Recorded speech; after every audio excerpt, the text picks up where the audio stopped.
Hello dear.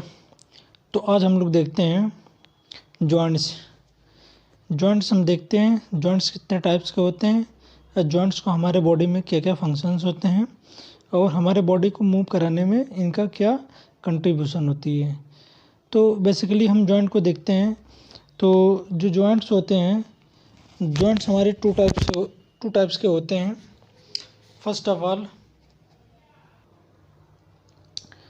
Joints हमारी to type से होती हैं। एक होती है स्ट्रक्चरल के बेसिस पे और एक होती है फंक्शनल के बेसिस पे। तो स्ट्रक्चरल के बेसिस पे मेनली 3 टाइप्स के होते हैं। जो फर्स्ट टाइप से होती है हमारी वो fibrous joint, and second type is the होती है cartilaginous joint, and third is the होती है साइनोवियल जॉइंट। तो इन तीनों के बारे में हम स्ट्रक्चरल में देखते हैं कि स्ट्रक्चर के बेसिस पे कि जॉइंट जो होते हैं हमारे मतलब स्ट्रक्चर के बेसिस पे किस किस टाइप से होते हैं और इनका स्ट्रक्चर पे हम क्या फ़र्क पड़ते हैं वो चीज़ हम देखते हैं। तो जो फाइब्रस जॉइंट्स होती हैं ऐसे लगता है कि एक फाइबर्स की बनी होती हैं। तो मेनली इसमें क्या होती है कि the do not allow any movement. जो फाइबर्स टाइप की जॉइंट्स होते हैं वो दो बोन्स के बीच में प्रेजेंट होते हैं, जो उन दोनों बोन्स के बीच में मतलब मूवमेंट को अलाउ नहीं करते हैं, उसमें मूवमेंट पॉसिबल नहीं होती है। और ये जो फाइबरस टाइप की जॉइंट्स होते हैं जो ये हमारे स्कल में पाए जाते हैं। फिर जो हमारे स्कल्स होते हैं उन दो बोन्स होते हैं एक दूसरे में फ्यूज हो जाते हैं, जिसको हम लोग बोलते हैं सूचर्स बोलते हैं, जिसमें मूवमेंट नहीं होते हैं। मेनली हम इसको कह सकते हैं कि क्रेनियम में जितने टाइप के जॉइंट्स पाए जाते हैं वो फाइबरस जॉइंट्स पाए जाते हैं। और इसी तरीके से हमारे जो हिप जॉइंट्स होते हैं, हिप जॉइंट्स में हमारे आ जाते हैं इस्चियम, इलियम एंड प्यूबिस। जो इस्चियम इलियम होते हैं वो इस्चियम इलियम एंड प्यूबिस जो 3 बोन्स होते हैं ये तीनों मतलब एक दूसरे से फ्यूज हो जाते हैं, जिससे होते तो मेनली 3 बोन्स होते हैं बट ये तीनों फ्यूज हो जाते हैं। उस टाइप के जॉइंट को भी हम लोग बोलते हैं फाइबर जॉइंट के अंडर में काउंट करते हैं। जो सेकंड टाइप की जॉइंट होता है वो कार्टिलेजिनस जॉइंट होती है। जो कार्टिलेजिनस जॉइंट होती है दे आर अलाउ और फ्यू मूवमेंट, जो कुछ मूवमेंट को ही अलाउ करती है। जैसे कि हम लोग देखते हैं जो joints between the adjacent vertebrae in the vertebral column. जो हमारे वर्टिब्रल कॉलम के बीच में थोड़ी सी स्पेस पाए जाते हैं, जो हम जब कभी मतलब हाइट से जंप करते हैं नीचे, तो क्या होती है कि वो बीच में स्पेस होने की वजह से उसके बीच में जो स्पेस होते हैं उसमें वो कार्टिलेजिनस के फिलअप होने की वजह से वो क्या करते हैं उसमें थोड़ा सा मूवमेंट होती हैं, तभी हम आगे पीछे दाएं बाएं थोड़ा सा अपने बॉडी को मूवमेंट कर पाते हैं या उसको करा पाते हैं।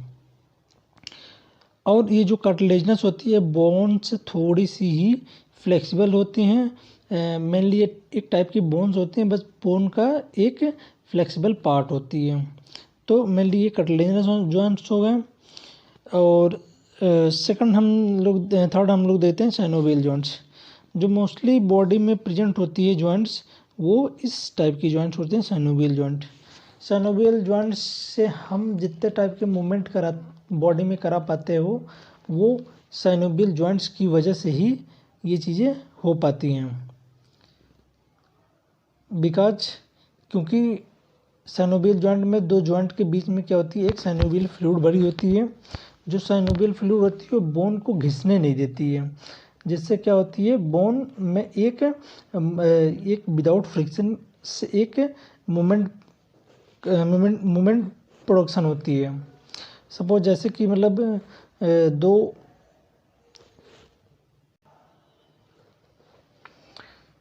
जैसे कि किसी चीज़ को मूवमेंट कराने के लिए उसमें फ्रिक्शनलेस सरफेस की आवश्यकता होती है, इसीलिए हमारे बॉडी में मूवमेंट कराने के लिए जो इजीली हो सके और बोन एक दूसरे पे मतलब रब ना कर पाए, तो उसमें साइनोवियल फ्लूइड जो इन दोनों के क्या कहते हैं लुब्रिकेट करती है, जिससे वो दोनों आसानी से बोन्स के बीच में कनेक्टिविटी प्रोवाइड हो जाती है, जिससे वो एक दूसरे के ये साइनोवियल फ्लूइड की वजह से मूव कर पाते हैं।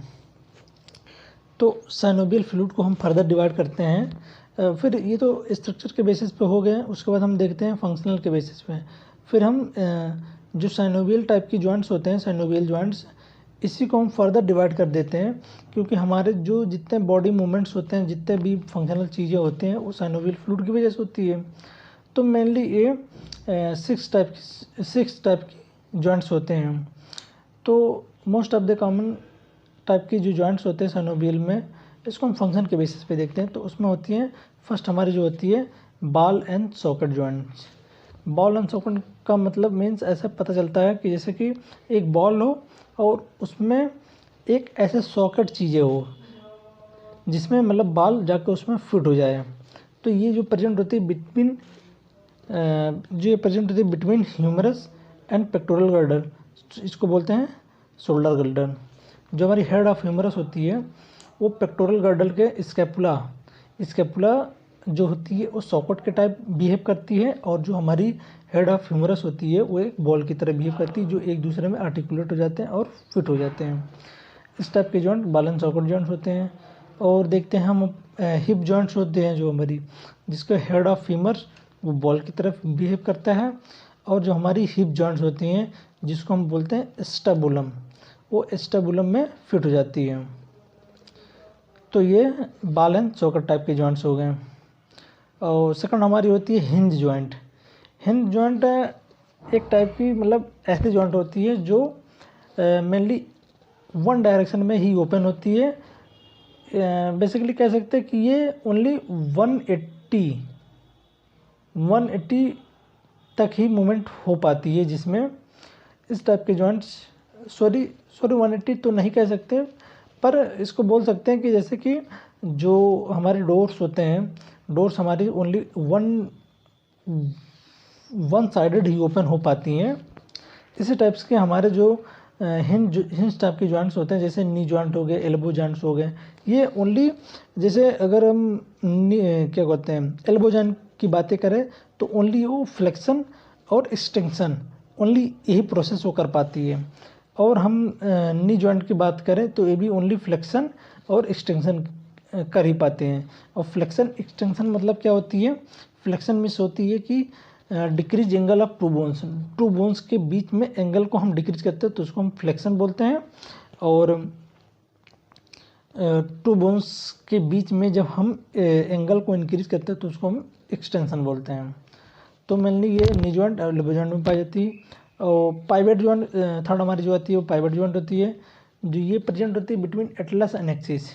जो हमारी वर्टिब्रल कॉलम होती हैं, वर्टिब्रल कॉलम की जो first and second vertebral column होती है, जिसको हम नाम देते हैं एटलस एंड एक्सिस होती है, तो इसकी वजह से जो मूवमेंट होती है वो पाइवेट जॉइंट के अंडर आती है।